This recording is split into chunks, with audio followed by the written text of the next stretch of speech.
They said that in a tavern on the outskirts of Warsaw, you could hear things that decent families would pray for forgiveness for: warmth, smoke, mugs with leftover beer, the smell of candle wax and cheap soap.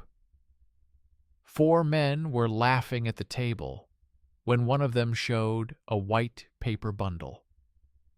He spoke as if he was proud that his daughter had preserved her honor, and a small wax seal, unevenly peeled off, with a stain of dried blood, fell onto the table. No one was surprised. Everyone knew that such bundles could now be bought. The age of electricity and machines had not abolished the fear of shame. Hello to everyone listening to this story. My name is, and today I want you to watch until the end. Write down what city you are from and how people there talk about honor and decency. Because what we call virtue became a commodity at the end of the 19th century. Make yourselves comfortable. Enjoy listening. By the end of the 19th century, European cities were full of ambiguous morals. Some preached chastity, others profited from it. In the newspapers of the time, one could read advertisements for female medical devices, modest bandages, and reputation restorers. Behind these euphemisms were craft workshops where artificial films were made, thin membranes from lamb intestines or gelatin, dyed a reddish color. They were sold as surgical innovations, but were intended for something else: to imitate innocence.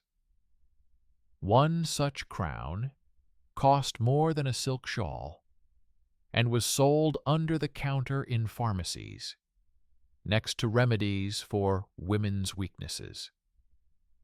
The story began with a note in an evening newspaper, written by a journalist who once covered city health reports. His name was Vladislav. Only part of his surname has been preserved in the archives. He overheard a conversation in a tavern where people were discussing a strange order from a workshop on St. John's Street. Intrigued, he followed the courier and discovered a small shop with a sign reading "Surgical Supplies and Cosmetic Devices." In the window were jars of antiseptics, catheters, and bandages. Behind a partition was a table covered with pieces of whitish material, resembling petals. The shopkeeper claimed that it was imported from Paris, but the documents for the goods were printed on cheap paper with spelling mistakes. Later, it turned out that an entire underground workshop was operating under the guise of a medical trade. A craftsman named Anton, a former tanner, mastered the manufacture of crowns after reading French magazines describing tissue reconstruction methods. He mixed gelatin with fish glue, dried the molds on plaster blocks, and added a drop of pig's blood to the center to make the imitation look natural. Sales were conducted through intermediaries, midwives, pharmacists, and intermediaries at women's schools. Demand was steady. Every family that feared a wedding breakdown could buy themselves peace of mind. The market for fake virginity existed in the shadow of more official institutions. Church consistories demanded proof of virginity informally, but social pressure made them significant. Proof of purity appeared in marriage contracts, especially among merchant and official families. Losing one's good name could result in the cancellation of the dowry or refusal of a church wedding. The entire business was built on this fear. Medical journals of the time discussed hysterical fits after chastity testing, but no doctor questioned the testing procedure itself. The journalist began to gather information. He visited shops, took notes on prices, and talked to pharmacists who sold goods by acquaintance. His drafts preserve the prices, from 3 to 10 rubles per item, depending on the material. The women working in the workshops were paid pennies and often suffered from constant contact with chemicals. One of them lost her sight due to acetic acid fumes. But behind the shop doors, no one talked about morality. It was just a job, producing parts for the next wedding ceremony. The turning point came when a journalist discovered records of orders placed not by poor schoolgirls, but by wealthy families. Among the buyers were the names of officials, judges, and even boarding school principals. Everything was explained by precaution before marriage. The family did not want to risk their reputation if the bride fell off a horse or underwent medical intervention. As an excuse, they said that it is better to be safe than sorry. In fact, these people were participating in the creation of a market where honor was measured in money. When the article was published, the newspaper was quickly removed from newsstands. Vladislav was summoned to the police station, where he was made to understand that further publications would be considered slander against pious families. The workshop was closed, but a month later it reopened under a different name.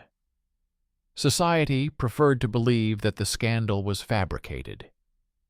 Church preachers called it the harmful imagination of a journalist. Only medical students studying anatomy began to discuss how easily belief in a biological sign can become a source of humiliation. However, rumors continued to circulate. Similar reputation shops appeared in different cities. In Budapest, Prague, St. Petersburg, and even Riga, women's sets were sold with instructions: warm in your palms and apply before the wedding night. The police closed them down only after scandals, but without official charges. Formally, medical supplies were being sold.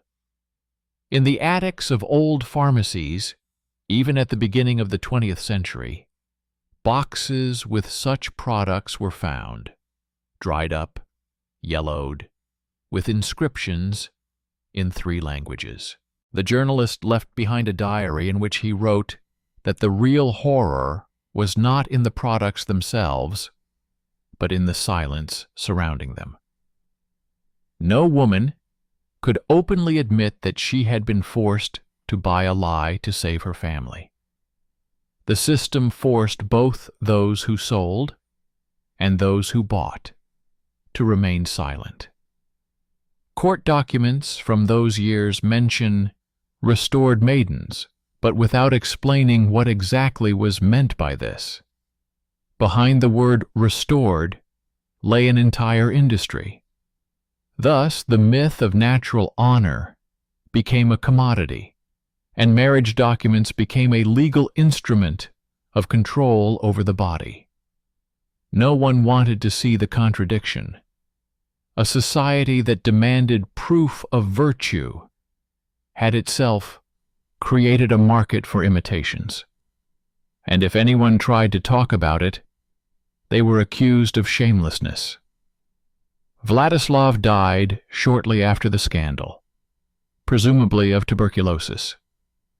The newspaper where he worked changed owners and stopped publishing social investigations, but the police archives preserved receipts from workshops, amounts, signatures, even the seals of parish elders. These were documents that left no doubt. Behind the facade of morality stood an economy of fear. The investigation begun by Vladislav did not end with his death. Several years later, when his papers were being sorted through in the university archives, a medical student came across a stack of receipts and statements with the same signature, Anton G. The information about him matched the descriptions of the master from Warsaw. Further research showed that there were several such masters, and they all used the same recipes and sources of raw materials. The main suppliers were tanneries and butcher shops. The thinnest sheep membranes were used to make medical coverings.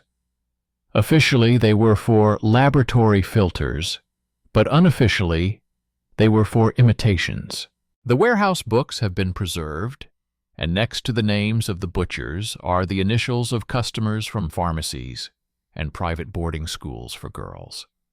The supply chain was a model of capitalist ingenuity. The church condemned the decline in morals, but monastery hospitals purchased the same raw materials for educational purposes. In some Catholic boarding schools, the headmistresses maintained secret agreements with pharmacists to save someone's fate. The concept of mercy gradually turned into a system of mediation. A woman could be persuaded to correct her mistake, not out of compassion, but out of fear of public disgrace. Treatises on the natural signs of chastity were discussed in the papal chair, but none mentioned that most of the expert examinations were conducted by people without medical training. By the mid-1870s, universities offered entire lectures on physiological signs of innocence, complete with demonstrations of anatomical specimens. These lectures were paid for by church funds. Journalists who tried to follow in Vladislav's footsteps were met with silence. The police considered the topic indecent. The courts considered it inadmissible, and doctors considered it inconvenient.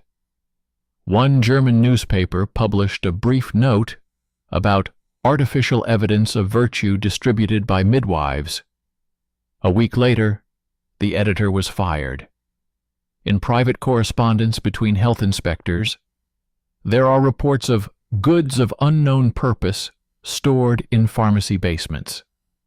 None of them ever made it to court. The business was too profitable. For every restored reputation, the middleman received a percentage. Meanwhile, the fashion for medical innovations swept through the cities.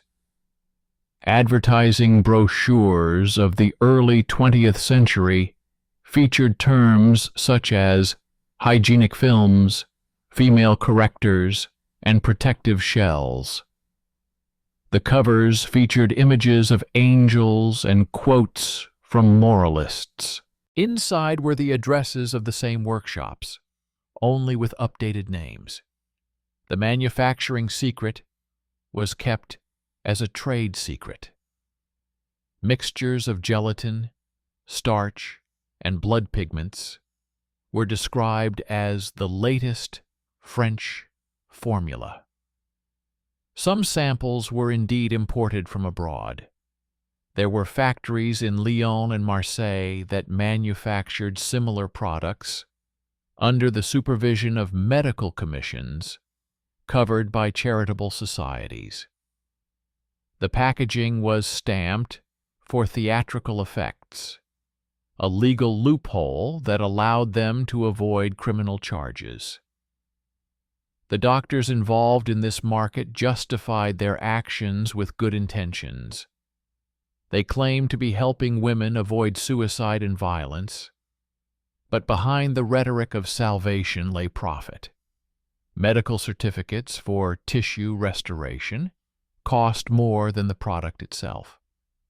Doctors' signatures were used to legalize marriages, and hospitals received donations from grateful families. One archive contains a letter from the matron of a shelter asking a pharmacist to keep several kits in stock for emergencies.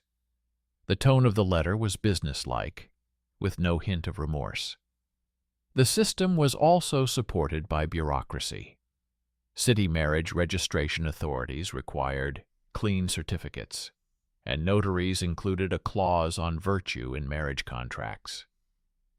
For middle-class women, this became a mandatory ritual. Any suspicion could ruin an engagement, and without marriage, they lost access to inheritance. Thus, moral fear became a financial lever. The men who controlled these documents benefited directly from maintaining the illusion. The stricter the proof required, the more expensive its surrogate was sold. When rare anonymous confessions began to appear in the press, society reacted with irritation. Those who doubted the naturalness of the signs of virtue were called corrupt minds. Psychiatrists suggested explaining the doubts as female hysteria. Forensic doctors wrote treatises in which they seriously claimed that women of Eastern nations retain their signs better than European women. These texts were quoted in sermons, creating the illusion of scientific validity. But the actual documents showed something else: numerous medical errors, broken lives, confessions obtained under the pretext of testing. The myth and the documents diverged more and more. On paper, there was pure virtue, the ideal symbol of morality. In reality, there was an industry of imitations, supported by judges, priests, and merchants. When one of the workshops burned down, over 500 blanks were found in the ashes. No investigation was conducted. The fire was attributed to careless handling of flammable substances. 3 months later, a new shop opened on a neighboring street, and the goods continued their journey to their customers. By the beginning of the new century, the whole system had reached its peak. Church statutes still required symbolic purity, and factories appeared on the outskirts of large cities, producing dozens of items a day. They were distributed through catalogs along with corsets and medical bandages. Each product had a serial number, packaging, and a health inspection stamp. No one talked about sin anymore. They talked about quality. Medical ethics and market profits came together in a strange alliance. Morality was put on the assembly line. Few understood that this gave rise to a new form of violence: social violence. A woman who refused to participate in this ritual risked becoming an outcast. Court archives contain cases where grooms terminated contracts, citing medical inferiority. The judges recognized the claims as legitimate. Even those who understood the absurdity did not dare to object. The fear of shame was stronger than compassion. But some people began to speak out. Anonymous pamphlets about false virtue began to appear in cities. Their authors cited facts, confiscated items, medical reports, and midwives' testimonies.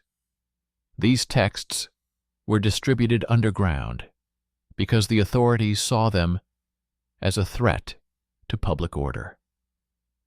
For the first time, they voiced the idea: that if honor can be bought, then it is no longer honor, but a commodity that destroys faith in morality. Then the first attempts to reform the legislation appeared. Women's organizations demanded the abolition of checks and the protection of personal privacy. Humanist doctors proposed that such examinations be considered illegal. But the resistance was enormous. The Church feared losing its instrument of control over marriages, and officials feared losing their source of administrative influence. Newspapers wrote that new ideas undermine the foundations of society. Moral rhetoric, once again, became a cover for fear and profit. In the early years of the new century, public distrust began to accumulate like mold under a gilded frame. Reformers, who until recently had been considered marginal, began to publish court documents. One of the first high-profile cases was a trial in Krakow where a pharmacist's widow filed a lawsuit against a merchant who accused her of selling indecent items. At the hearing, it emerged that the merchant himself had purchased hygienic covers from her for resale in boarding houses. The court was unable to reach a clear verdict. The goods were classified as neither medical nor immoral.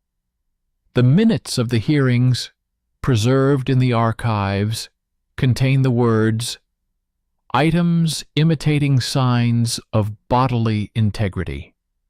The judge demanded that the stenographic record be removed from the newspapers, but copies had already been distributed among students.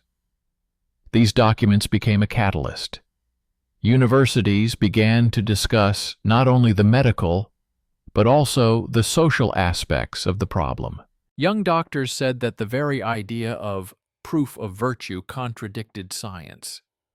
One of them, a professor of physiology from Lviv, published a paper in which he argued that nature does not sign documents. The treatise caused a scandal, and its author was stripped of his professorship. But the thesis had already taken root. Discussions about morality increasingly focused on economics. How much fear costs, who produces it, and who buys it. Newspapers, nevertheless, began to write cautiously about the market for evidence. This was especially true after a fire broke out in Vienna at a warehouse of sanitary goods, where boxes of products marked confidential were found. Reporters tried to find out who owned the warehouse, but the owners had disappeared. The investigation established that the company was registered in the name of a fictitious entrepreneur who had died 10 years earlier. The expense books indicated deliveries to Budapest, Prague, St. Petersburg, and Berlin. One of the books even mentioned monasteries as recipients of educational samples. With each revelation, the myth of natural honor became less and less tenable. But the more clearly faith in the natural sign was destroyed, the more fiercely the authorities defended the old order. Newspapers ran articles with titles such as "Morality Under Threat" and "Enemies of Female Virtue." They described horrific scenes of moral decay, but said nothing about the fact that these very morals had been turned into an industry. The paradox was that the imitation factories existed thanks to the very people who publicly condemned them. The preachers themselves sometimes ordered products for their female relatives in order to avoid the temptation of slander. Medical communities began to divide into two camps. Some considered it necessary to uphold the tradition of chastity testing as socially beneficial. while others called it a relic of superstition. The controversy divided the academic community. The minutes of meetings of medical societies in the early 20th century revealed debates that focused not so much on anatomy as on the politics of fear. Arguments in favor were accompanied by references to the law, while arguments against were accompanied by references to psychological trauma and suicide statistics. The dry figures looked frightening.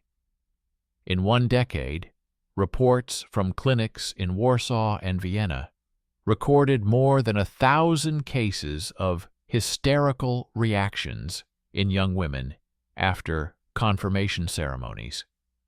More and more often, the phrase "no indisputable evidence" appeared in divorce cases. This phrase became a legal nightmare. If evidence can be demanded, then it can also be falsified. It was then that journalists returned to the topic of Vladislav, seeing in it not a curiosity, but a pattern of power. Their articles became less dramatic but more cold. They lacked accusatory pathos, merely listing factories, suppliers, officials, hidden funds, and payroll records. Fear lost its mystical aura and became accounting. When the first courts began to hear cases of fraud involving hygiene products, it became clear that the counterfeiting of crowns was only the tip of the iceberg. Behind it lay a whole infrastructure of fake medical certificates, fictitious examinations, and recommendations.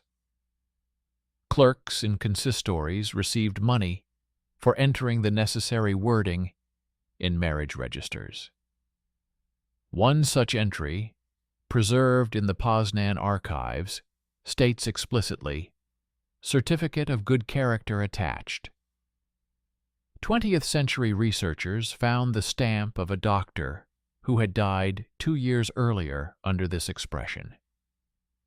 At the same time, the first public campaigns for the abolition of checks began. They were led by women's unions and social democratic circles. They demanded that women's right to bodily privacy be recognized and that such examinations be considered a violation of dignity. Opponents shouted that this would destroy the institution of marriage. The disputes turned into street rallies, and police reports recorded mass gatherings of women with posters against shame. Even these documents reveal the coldness of official indifference. Descriptions of the demonstrators, the number of detainees, not a word about the essence of the protest. Meanwhile, private clinics continued to produce and sell reputation kits. Formally, they were listed as medical samples. Newspapers did not write about them, but mail-order catalogs listed the same codes under the heading cosmetics and personal hygiene. The price tripled, but demand did not fall. The paradox of a society that condemned moral decline was that each of its members personally supported the production of counterfeits. And the higher the level of education, the more sophisticated the excuses became. Now they talked not about sin, but about psychology, about the fear of shame as a natural defense mechanism. At the same time, the first medical evidence appeared, stating directly that there was no such thing as a physiological sign of innocence. Women's magazines in France and Russia published excerpts from these studies. This caused a storm of indignation. Priests said that science had invaded the mystery of the soul, but the fact could no longer be hidden. Medicine was destroying the very foundation of the myth. Then the ideologues of morality made a desperate move. They began to promote the thesis of spiritual purity, trying to replace biology with a symbol. However, the old economy of fear did not disappear. It simply changed its form. Gradually, by the middle of the second decade of the 20th century, the first cases of coercion to provide proof began. Several courts in Austria-Hungary recognized such tests as moral violence. But the decisions remained isolated. Most officials believed that intervention would undermine the foundations of society. Letters from prosecutors of the time contain phrases about the need to maintain a balance between mercy and order. This balance meant only one thing: preserving the system. Nevertheless, the public could no longer pretend to be unaware. Scandals multiplied, names appeared in newspapers. Documents that had been hidden for decades came to light. Fear no longer worked as it had before. It became a subject of research, a quote in university papers, material for articles. People began to understand that the real loss of honor was not physical, but social. A lie legitimized by documents. But every era has its own way of keeping silent. As the world approached the threshold of World War, society seemed to have decided to forget the old disgraces. Shops and workshops closed, and many craftsmen disappeared without a trace. Some emigrated, some died. Those who remained adapted. Now they produced surgical instruments and hygiene products. The same glue, the same molds, only without blood. History changed its sign, but the content remained the same. Power over the body was preserved in the form of paper, stamps, and fear of shame. After the war, Europe lay in ruins, not only architecturally, but also morally. Millions of women returned from factories, hospitals, and evacuations, unmarried, independent, tired. The old norms did not fit into the new reality. But the system of control did not disappear. It simply changed form. Whereas before honor was measured by an imaginary mark on the body, now it was certified by a piece of paper from the clinic. Medical bureaucracy picked up the old mechanism, adding a modern stamp to it. In post-war states, where public morality needed support, doctors became the new priests, and laboratory tests became updated rituals of verification. In the 1920s, the concepts of moral and hygienic examination and certificate of good character appeared in official circulars. Women entering service, especially in schools or medical institutions, had to provide a certificate of health and morality. The document was signed by a doctor and a police inspector. Signatures cost money. In some Eastern European countries, there were secret prices ranging from a few zlotys to a month's salary. One half of society demanded reforms, while the other profited from fear. Feminist circles, which had grown out of pre-war charitable societies, launched a campaign against shameful examinations. They collected testimonies from women who had undergone humiliating checks and published them under pseudonyms. Fearing censorship, newspapers printed these stories in columns titled, "From Our Readers." They formed a cold chronicle of humiliation. Examination for suitability for marriage. Forced examination before the wedding. Repeat examination after trauma. Dry words, but behind them lie thousands of broken lives. The doctors who participated in the commissions justified themselves by saying that they were following instructions. The instructions were written by those who feared losing their power over morality. Meanwhile, changes were already taking place in the West. French doctors, inspired by new anatomical data, published reports completely refuting the existence of natural signs. English newspapers quoted them with cautious comments. The Catholic Church responded with encyclicals on higher spiritual purity. The meaning remained the same: control, only translated into the language of faith. Scientific exposure of the myth did not destroy it, but only forced people to look for new excuses. In 1923, the first International Congress on Female Hygiene was held in Vienna, where issues of marital medicine were discussed. Among the reports was one proving that virginity restoration surgery had become a legal service in private clinics. Surgeons called it minor plastic surgery. Officially, it was medical care after trauma, but in reality, it was the same product, only now with a license and a receipt. The old workshop from the 18th century was reborn as a sterile operating room. Fear became a business again, only now packaged in a white coat.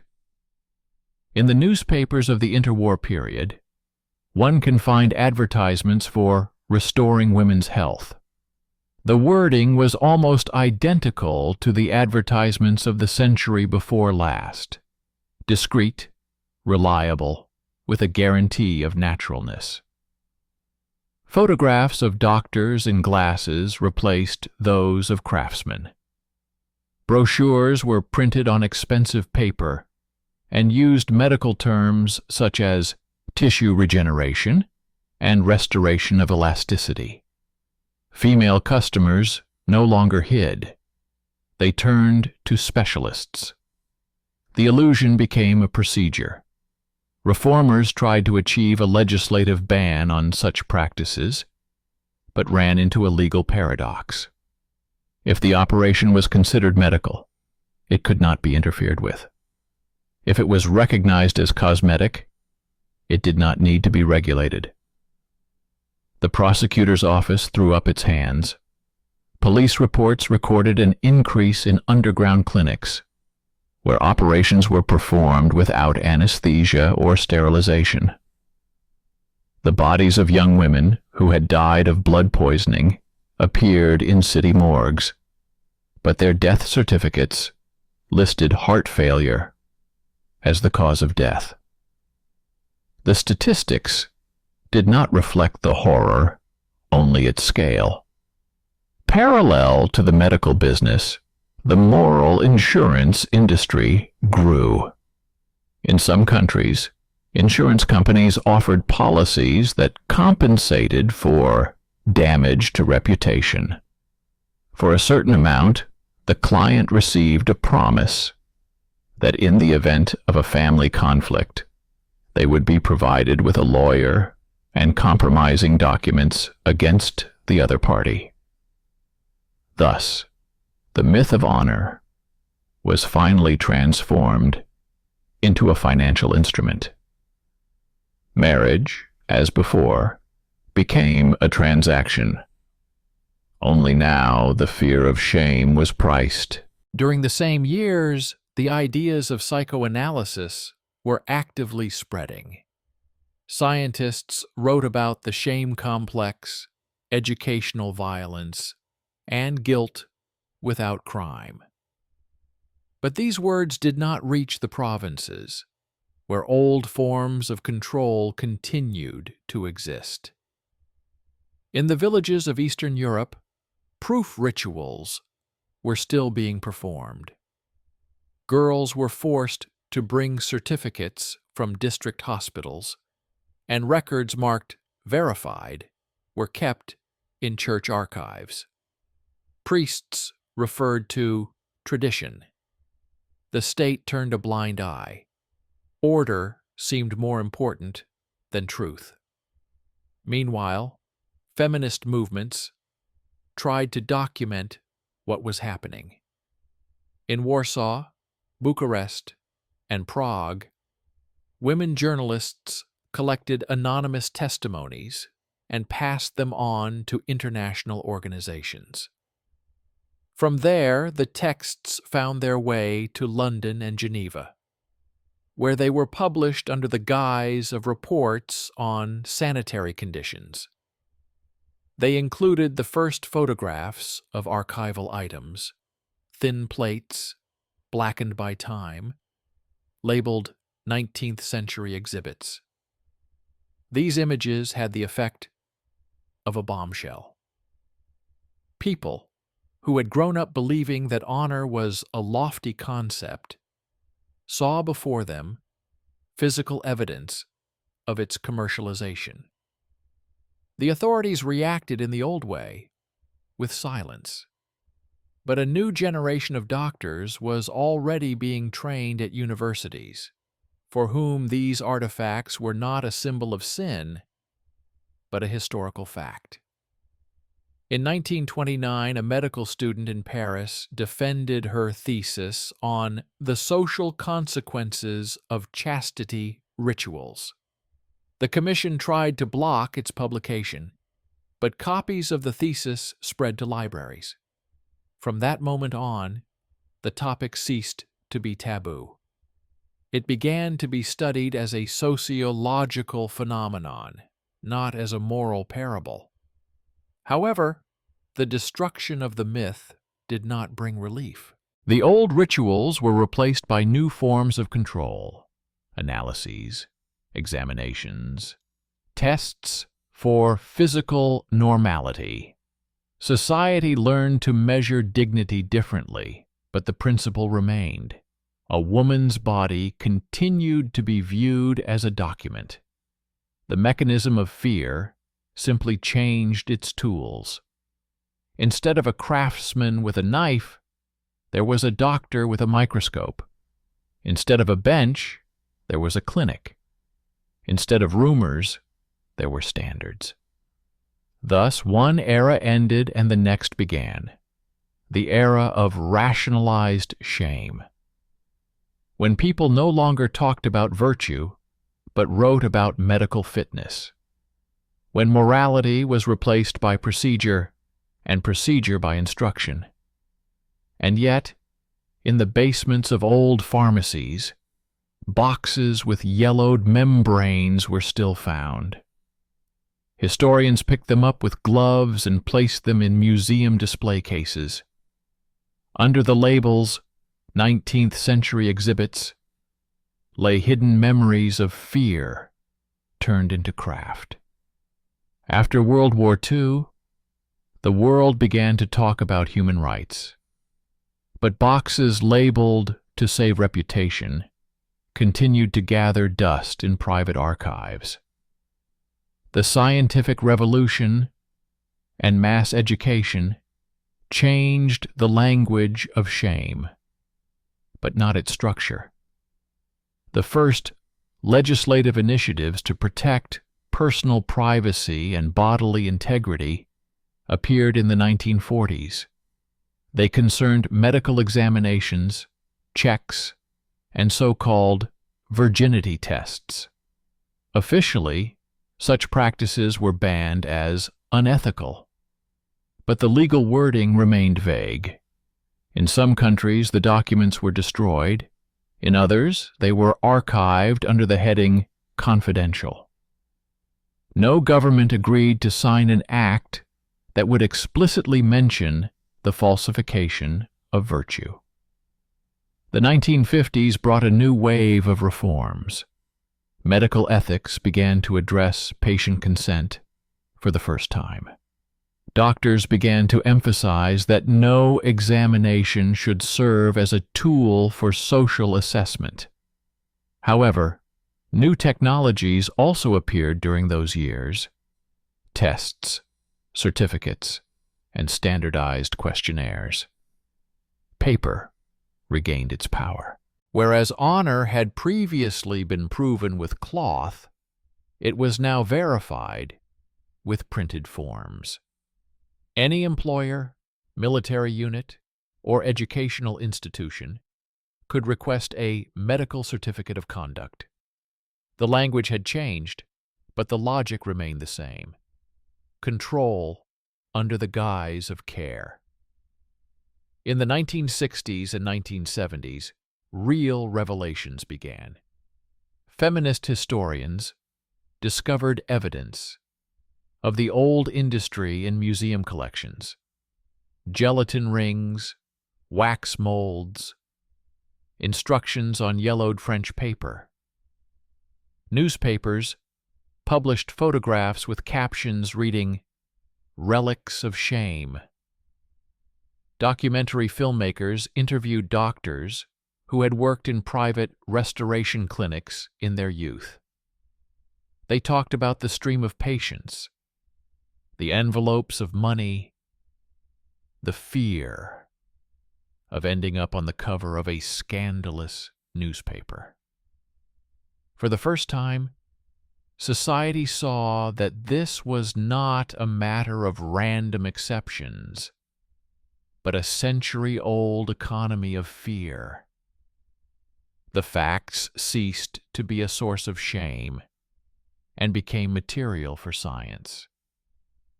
Archival investigations revealed the scale of the problem. In Germany and Poland, documents from city health commissions were found, where dozens of suppliers were listed as controlled products. In France, an entire display case with samples of crowns produced in Paris in the 1880s was transferred to the Museum of Medicine. In Italy, archivists discovered invoices for medical membranes for girls from orphanages. These papers indicated that not only merchants but also government agencies were involved in the system. Each morality department had its own cash register. By the 1980s, the topic had made its way into sociology textbooks. The myth became history. Scientists wrote about the social production of shame and the biopolitics of reputation. But the reports also included real figures. In some countries in the Middle East and Eastern Europe, inspections continued, only under different names. Medical formulas replaced religious rituals. The same fear of living outside the norm fueled new industries: psychological tests, behavioral control programs, and advertising for rehabilitation services. Humanity changed its tools, but not its tone. Be appropriate, or you will be rejected. In the early 1990s, the first official report on the medical commodification of honor was published in Europe. It mentioned the case files of Vladislav, a journalist whose investigation a century ago ended in censorship. Researchers called his work the first social autopsy of shame. His name was restored to textbooks, and the manuscript was published in facsimile form. The title page bore his line, "If honor can be sold, it is already dead." This phrase became a memorial inscription in the Museum of Social Medicine in Warsaw. Today, only researchers and a few journalists remember that industry. In museum display cases, yellowed membranes lie next to inkwells, stamps, and church registers. Tour guides talk about the business of shame, and school children look on with disbelief. It's hard to believe that all this was the norm. But the archives remind us that every era invents its own ways of measuring behavior.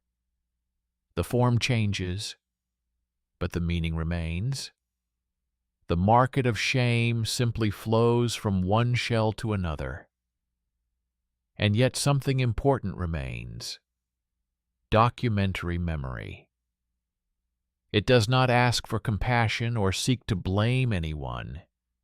It records the fact that for centuries, in the heart of the civilized world, there existed an industry that sold lies under the guise of good. Craftsmen, doctors, officials, priests, they all built a pyramid on the fear of rumor. And as long as the fear of shame is stronger than justice, this pyramid will always be reborn in new offices, in questionnaires, in screen applications.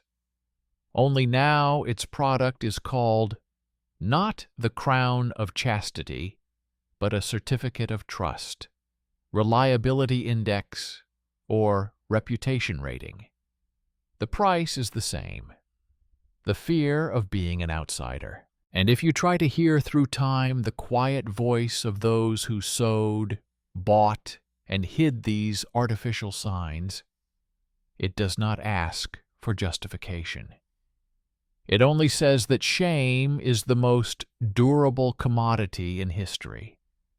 It is not created by craftsmen or destroyed by reforms. It only changes its packaging. And every time society begins to look for external evidence of internal virtue again, the old factory of lies emerges from the shadows, now with new forms, but with the same stamp on its conscience.